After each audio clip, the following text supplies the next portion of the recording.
Bonsoir mesdames et messieurs, merci de nous choisir pour vous informer. Aux toiles des fonds. Ce mercredi 15 janvier, les combats ont éclaté à Massissi entre le FARDC et les rebelles du M23. Véritable bataille pour le contrôle d'Ngungu Centre. L'armée congolaise est à l'assaut de toutes les forces négatives étrangères sur le sol congolais. La Cour constitutionnelle a entamé ce mercredi 15 janvier la phase des audiences des contentieux électorales concernant la réorganisation des législatives nationales dans les circonscriptions électorales de Yakoma et de Masimanimba. Controverse entre le président français Emmanuel Macron et le capitaine Ibrahim Traoré, président du Burkina Faso, sur la question liée au retrait des troupes françaises dans la partie ouest de l'Afrique. Quelques accords militaires ont été mis fin par certains pays africains.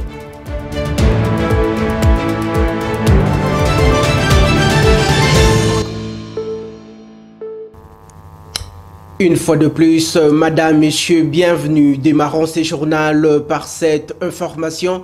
Sachez que la Cour constitutionnelle a débuté ce mercredi 15 janvier 2025 les audiences des contentieux électorales au sein de cette grande institution de la République démocratique du Congo après la réorganisation des élections législatives nationales qui se sont déroulées le 15 décembre de l'année 2024 dans les circonscriptions électorale de Yakoma en province du Nord, Ubangi et Masimanimba dans la province du Kwilu.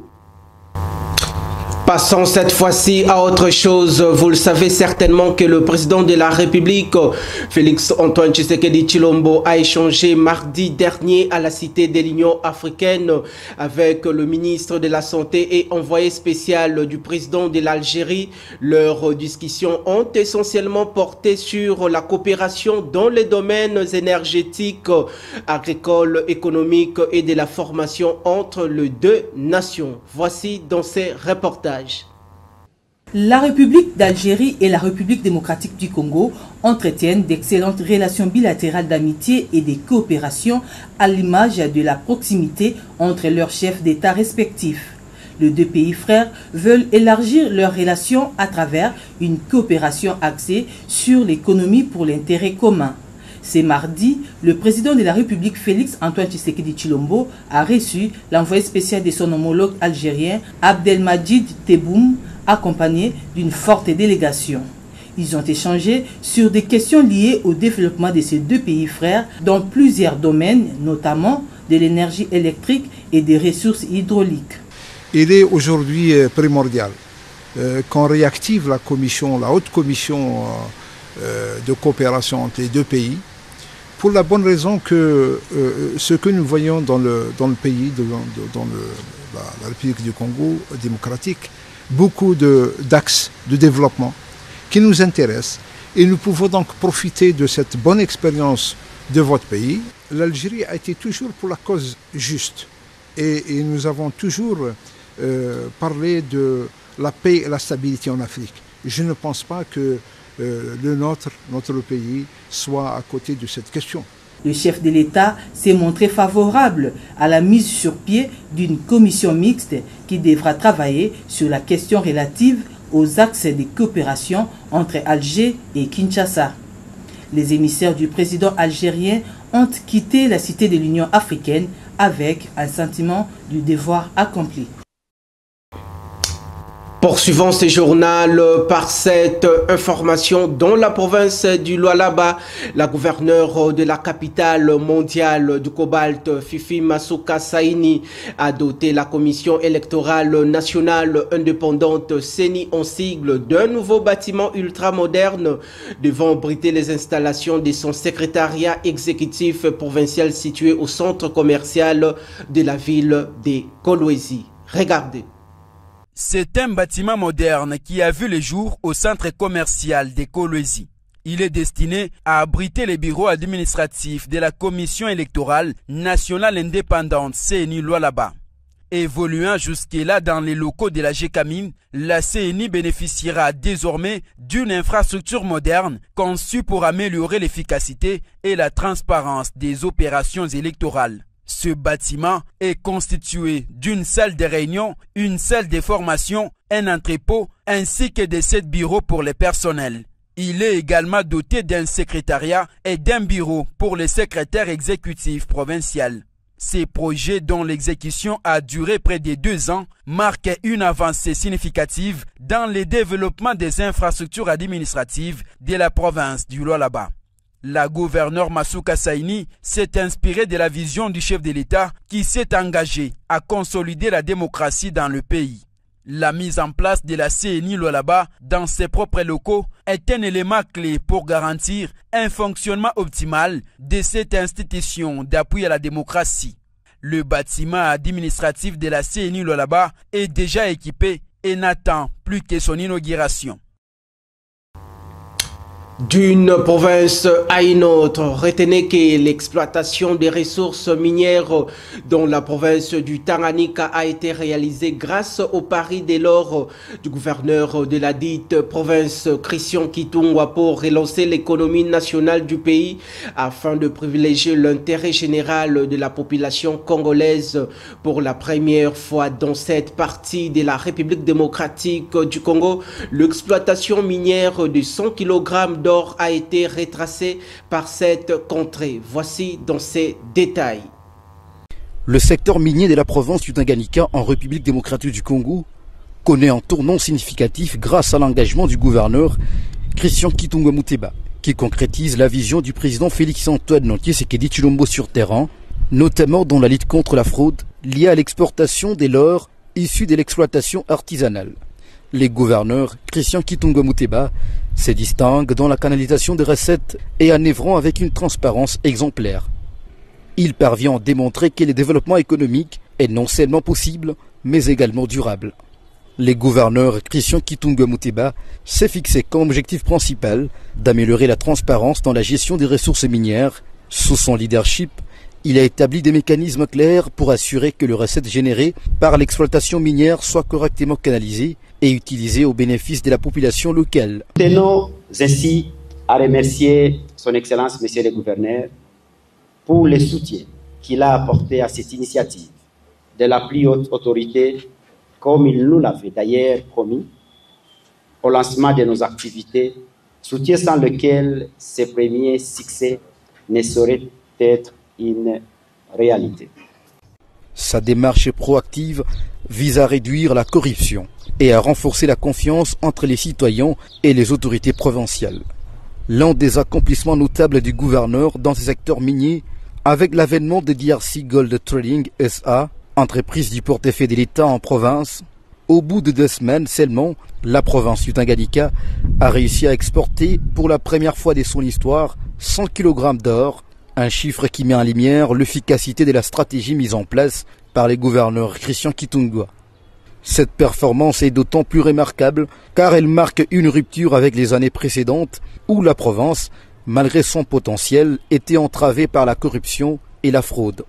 Cette réussite est le résultat d'une gestion rigoureuse, d'une bonne coordination avec les acteurs du secteur et d'une volonté indéfectible de faire profiter la population de retombées économiques liées à l'exploitation minière. C'est le résultat d'un travail acharné et salué de nos compatriotes exploitants miniers, artisanaux, de coopératives minières, négociants et tous ceux qui ont pris conscience en répondant favorablement à notre appel de privilégier l'intérêt national par leur collaboration et alignement aux efforts inlassables que nous avons décidé de déployer pour mettre fin à des décennies de fraude et de contrebande.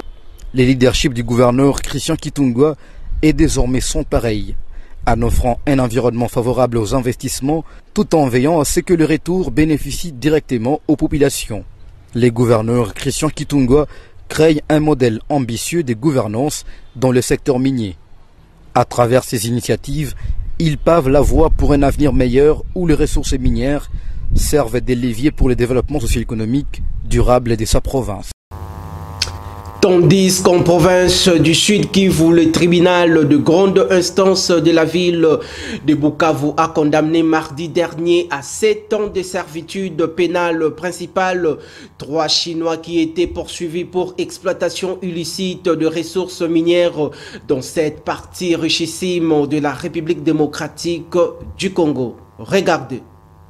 Dans la première partie, il s'est agi des réponses de la composition sur les exceptions soulevées par toutes les parties prenantes. La défenderesse a soulevé plusieurs exceptions, notamment la violation des articles 5 et 6 du Code de procédure pénale ainsi que les dispositions relatives à la procédure de flagrance, les moyens liés à la prématurité de la flagrance, l'obscurité de libellé, les défauts de qualité dont le chef de toutes les parties civiles et de leur conseil, ainsi que l'inconstitutionnalité de la procédure de flagrance. En réplique, les parties civiles ont sollicité du tribunal de dire le moyen de la défenderesse recevable et non fondé ou de le joindre. Au fond, le ministère public a sollicité du tribunal de déclarer non fondées les exceptions de la partie défenderesse. Après une délibération à huis clos du tribunal, la décision avant dire le droit, le tribunal a décidé de joindre les exceptions au dossier. Dans ce cadre, le tribunal joindra ses moyens au fond quitte à y répondre dans le code du jugement et dans le fond et en même temps que c'est préalable de forme, dit le président du tribunal. L'autre décision du tribunal est celle de placer le prévenu dans la détention préventive. Le tribunal prend une ordonnance de mise en détention préventive des prévenus, ajoute le président du tribunal. Et démotivé vu la loi organique, vu le code de procédure pénale, vu l'ordonnance loi relative à la répression des infractions flagrantes à son article, vu la remise de la présente cause au 14 janvier 2025. Le ministère public entendu et le prévenu préalablement entendu, le tribunal ordonne la mise en prévention préventive de prévenus prénommés jusqu'au jugement intervenir dans la présente cause sous RP 18-255. Le tribunal a renvoyé la cause. Madame, Monsieur, prenons cette nouvelle en brève reprise des combats depuis tôt de ce mercredi 15 janvier 2025 à Gongo Centre dans les groupements Oufamandu, premier territoire de Massissi en province du Nord Kivu. Jusque-là, la situation sécuritaire est sous contrôle des forces régulières de la République démocratique du Congo pour imposer la paix durable et effective dans cette partie du pays. Restons dans ces mêmes registres pour évoquer la montée en puissance des forces régulières de la République démocratique du Congo pour neutraliser les terroristes rwandais du M23. À cette occasion, la société civile de Rutshuru a rendu un hommage vibrant au commandant suprême des forces armées de la République démocratique du Congo, Félix Antoine Tshisekedi Tshilombo, et à des vaillants combattants congolais, mais aussi tous les réservistes Wazalendo. Voici dans ces reportages de l'extérieur. Elle bénéficie du soutien de tout un pays, mieux de tout un peuple. Les forces armées de la République démocratique du Congo, engagées sur différentes lignes de front, sont déterminées à en finir avec cette guerre d'agression qui n'a que trop duré. 30 ans d'insécurité et d'instabilité dans la partie est de la République démocratique du Congo, ça suffit. La montée en puissance des forces armées de la République démocratique du Congo sur les théâtres des affrontements est fort saluée par la population. Nous avons un sentiment de satisfaction, bien entendu, parce que depuis le début de la guerre, les RDF pensaient qu'ils pouvaient jouer avec les FARDC comme ils voulaient, parce qu'à chaque instant qu'il y avait des attaques, c'était toujours des replis en replis. Mais pour l'instant, on voit quand même comment les FARDC tiennent les coups, malgré qu'ils sont en train de se battre aussi avec plusieurs pays. Donc petit à petit, les FARDC prennent conscience de leurs devoirs et c'est vraiment pour nous, encore une fois, un moment de les féliciter. Morale des troupes au zénith, le général-major Alain Banzambe, Dieu gentil, commandant région du Nord Kivu, rappelle ici les missions régaliennes de l'armée. Awa, Tozana, Bitumba. Ici, nous sommes au front.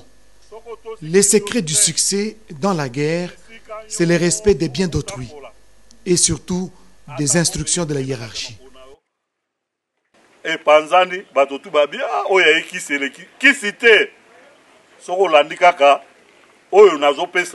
Si un calme a été observé sur les différentes lignes de front, quelques collines qui surplombent la cité minière et agricole de Ngungu ont été pilonnées lundi 13 janvier 2025 en appui aux éléments d'infanterie. Registre sécuritaire de l'Est de la République démocratique du Congo, Restanzi. L'église de réveil du Congo s'est réunie très récemment dans la capitale congolaise pour réfléchir sur la question liée à la gestion de la crise sécuritaire dans la partie orientale du pays et pour la restauration d'une paix durable et effective dans les zones sous occupation des rebelles du M23. Regardez. L'Église du Réveil du Congo, institution ecclésiastique et confession religieuse, autorité d'interface et de régulation pour les églises du mouvement charismatique de Réveil, réunie en session extraordinaire du comité de coordination de l'interface élargie aux évêques communautaires, présente ses vœux de bonheur, de prospérité et de protection aux FARDC et aux combattants Wazalendo pour leur bravoure et témoignage de patriotisme manifesté durant ces dernières semaines. Réitère en même temps ses sentiments de déférence et de soutien à l'endroit du commandant suprême, président de la République et chef de l'État, M. Félix Antoine Tshisekedi Tshilombo. Analysant la situation préoccupante de l'insécurité créée par la guerre injuste nous imposée par le Rwanda, convaincu que l'engagement patriotique et l'amour fraternel qui lie tous les Congolais, aussi loin qu'ils se trouvent aux frères et sœurs de l'Est qui subissent les affres de la guerre depuis plusieurs années, se terminera un jour avec l'aide de Dieu. Conscient de la mobilisation morale et spirituelle de tout notre peuple, est un signe de réconfort pour les hommes de troupes constitués par la coalition FARDC Wazalendo. Nous recommandons à toute notre population habitant les territoires de Nord Kivu, Sud Kivu et Ituri, et particulièrement les territoires sous occupation, de dénoncer tous les mouvements suspects et de soutenir la marche dans l'effort de nos vaillants soldats. Et par ailleurs, la jeunesse congolaise française a fait une déclaration mardi 14 janvier 2025 au siège de l'ECD en France. Ces dignes fils du pays vivant en France ont condamné fermement l'agression rwandaise sur le sol congolais et appellent le gouvernement de la République au sens élevé des responsabilités. Suivez. Nous, jeunesse congolaise de la diaspora française, réunis au sein de l'engagement pour la citoyenneté et le développement, en sigle SID, exprimons par ces messages notre profonde indignation et notre vive colère face à la dégradation continue et alarmante de la situation sécuritaire, politique, sociale, économique et humanitaire en RDC, notre mère patrie. Depuis les confins de la diaspora, nous demeurons profondément liés au sort de nos frères et sœurs restés au pays, contraints de subir les affres d'un régime dont l'incompétence et la complicité coupable ont sacrifié le destin de toute une nation. Ce régime dirigé par M. Félix Tshisekedi s'est illustré par son incapacité à répondre aux défis majeurs qui assombrissent l'avenir de notre peuple. Aujourd'hui, plus de 130 territoires du Nord Kivu sont occupés. L'armée rwandaise, parmi lesquelles la cité de Bunagana, échappant à l'autorité congolaise depuis près de 3 ans. Cette inaction prolongée symbolise l'échec de la gouvernance actuelle à protéger l'intégrité territoriale du pays. Par ailleurs, d'autres drames tout aussi graves continuent de secouer la nation, les massacres perpétrés par les ADF d'Abéni, la montée du phénomène Mobondo dans l'Ouest, ainsi que la sécurité chronique dans les grandes villes, notamment à Kinshasa, où les Kuluna sèment la terreur. Face à cette situation désastreuse décidée par la voix de son président élu, Martin Fayulu, propose une alternative crédible et inclusive à travers les processus de Kinshasa, visant à rassembler tous les fils et filles de la République autour d'un véritable projet de cohésion nationale. Malheureusement, les autorités actuelles ont préféré s'enfermer dans les processus de Luanda, dont les limites sont évidentes et qui ont cumulé avec l'humiliation infligée à M. Tshisekedi par Paul Kagame. Revenons sur la lutte contre le banditisme urbain dans la mégapole de Kinshasa.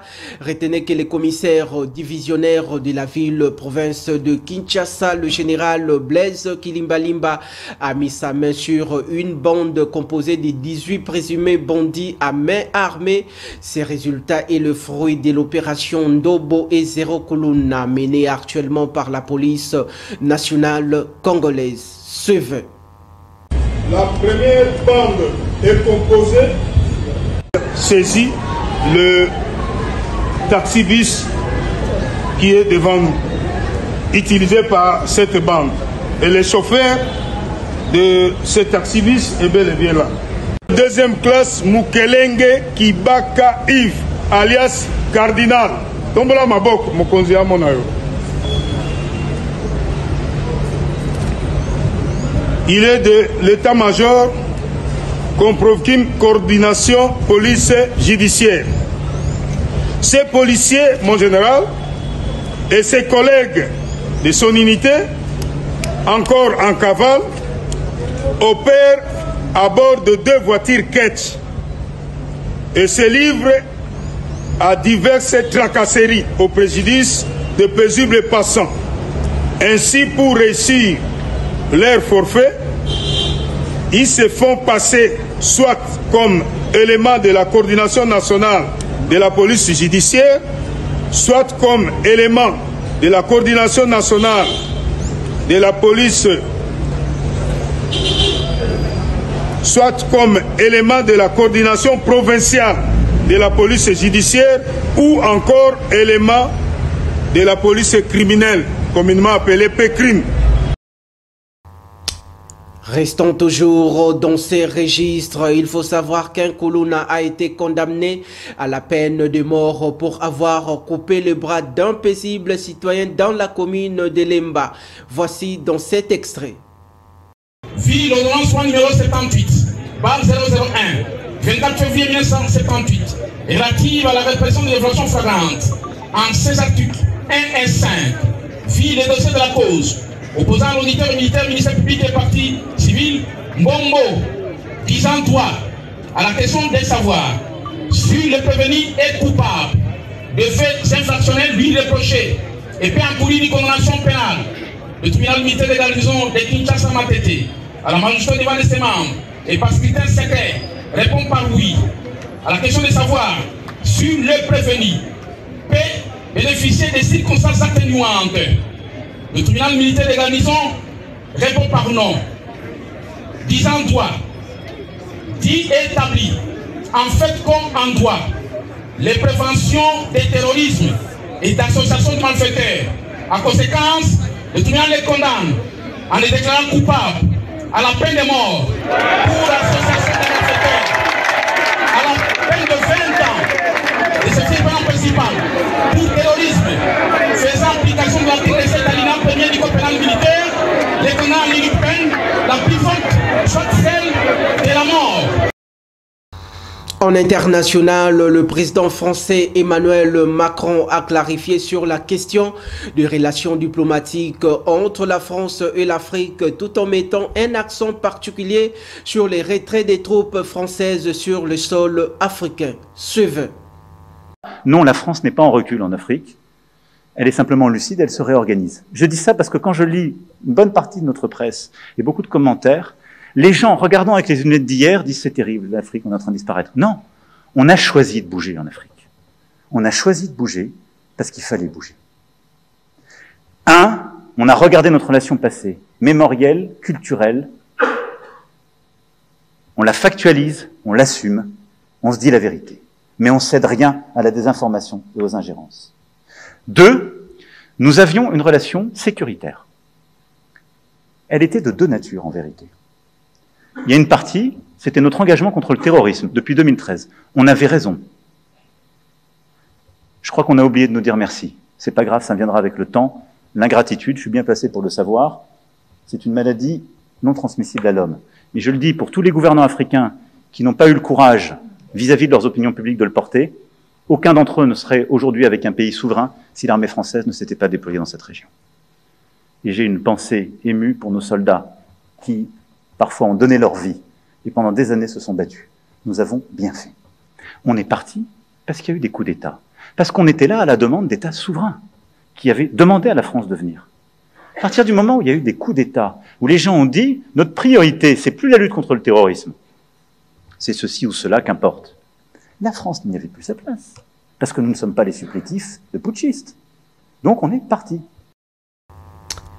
Réponse du berger à la bergère. Réagissant sur cette affaire, le capitaine et président du Burkina Faso, Ibrahim Traoré, a recadré le président français Emmanuel Macron concernant ses propos tenus très récemment sur la gestion des questions sécuritaires en Afrique. Suivez. Quand je prends dernièrement les propos de Emmanuel Macron sur l'Afrique, eh bien, tout Africain conscient devrait donc comprendre très vite tout ce qu'il a pu nous dire et qu'est-ce que ça signifie. Le général Tiani a dit il n'y a pas longtemps du changement donc de tactique ou de stratégie des forces françaises en Afrique. Et je pense qu'il est venu le confirmer. Il s'agit de dissoudre et de garder un dispositif socle. Et Emmanuel Macron l'a si bien dit qu'on ne peut que le remercier pour cette sincérité. Même si certains ont voulu mettre la poudre aux yeux de leur population, mais la réalité finit par rattraper aussi. Ils ne partiront pas de certains pays. Ils ont juste dissous le dispositif. Vous ne les verrez plus dans des bases, mais dans les ambassades, ils seront là. Ils vont constituer des sociétés de sécurité pour sécuriser leurs sociétés qui existent dans ces pays-là. Mais les soldats seront là. Mais vous ne les verrez plus en tenue ou rassemblés dans des bases. C'est tout ce que ça veut dire. Ils vont se réorganiser, mais seront là. Il a parlé de politesse vis-à-vis de certains chefs d'État en leur donnant la primauté d'annoncer donc la rupture ou le départ des forces françaises. Ça nous importe peu, on peut dire. Mais tout ce que nous savons, c'est que si vous voulez une rupture avec ces forces impérialistes, c'est simple, on dénonce les accords. Tout commence par là-bas. Et je pense que l'exemple du Tchad, en tout cas, est palpable. Ils ont commencé par dénoncer les accords. Sinon, si on ne dénonce pas les accords, juste dire que les bases quittent, on n'a rien fait. Parce que le problème se trouve dans les accords coloniaux de défense qui ont été signés depuis l'indépendance. Le plus dangereux n'est pas ceux-là que vous voyez dans les bases. Le plus dangereux, ce sont les conseillers militaires. Les conseillers militaires existent dans tous ces pays. Ils ont existé au Burkina aussi jusqu'en fin 2022, jusqu'à ce que nous prenions nos responsabilités. Et qui sont ces conseillers militaires? C'est ceux-là qui sont censés mettre en pratique la politique de la France ici. Place à la page météorologique. Sachez que demain matin à Kinshasa, de nombreuses éclaircies parsèmeront le ciel. La température dans la capitale congolaise sera de 21 degrés Celsius. La force du vent oscillera aux alentours des 0 km/h. Tandis qu'à l'après-midi, le ciel sera un tout petit peu nuagé. La température atteindra les 32 degrés Celsius, mais la température ressentie sera plus chaude, soit 35 degrés Celsius. Dans la soirée, il pleuvra beaucoup. La température retombera à 26 degrés Celsius, mais la température ressentie sera plus chaude, soit 28 degrés Celsius.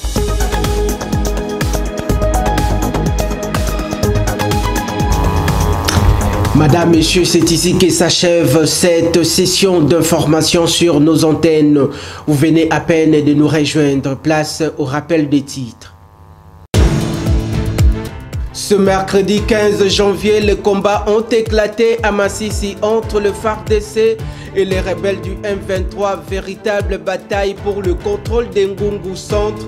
L'armée congolaise est à l'assaut de toutes les forces négatives étrangères sur le sol congolais.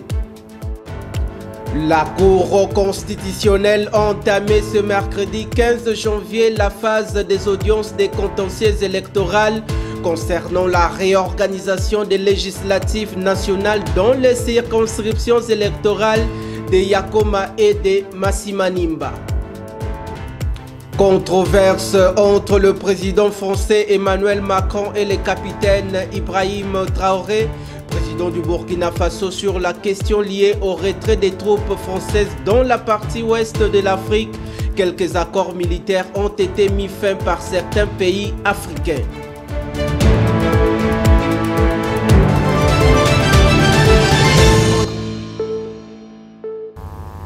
Merci infiniment de votre attention soutenue. D'ici là, portez-vous bien. Excellente suite de programmes. Je vous retrouve demain avec la même ferveur.